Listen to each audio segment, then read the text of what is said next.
Hello, আমি Priyanka. Plan আমাদের তেমন কিছুই ছিল না, কিন্তু সারাদিনের ব্যস্ততার পরে আমাদের সবার একটা কনফারেন্স কল হয়েই থাকে।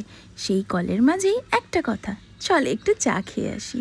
যেমন কথা তেমন কাজ, সবাই মিলে হাজির হয়ে গেলাম আমাদের চায়ের আড্ডা। আসলে চা তো একটা বাহানা, আমাদের মেন ফোকাস ছিল ইয়াম্মি ইয়াম্মি কিছু খাবার ট্রাই করা আর নিজেদের সাথে একটা সুন্দর সময় কাটানো। তারপরে আর কি হাসি ঠাট্টা মজা, তার মাঝখানে গরম গরম ক্রিস্পি চিকেন।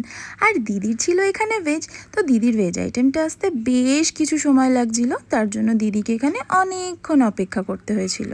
ব্যাস তারপরে আর কি আমরা সবাই একসাথে ইয়াম্মি ইয়াম্মি কিছু খাবার দাবার আর সাথে অফুরন্ত আড্ডা। আসলে আমরা সবাই মনে করি হাজার ব্যস্ততার মাঝে নিজেদের মধ্যে এইটুকু সময় তো আমরা বার করতেই পারি, তাই না? আসলে পছন্দের মানুষগুলোর সাথে সুন্দর কিছু সময় কাটানোটা সব থেকে বেশি দামি। This is what we call perfect evening.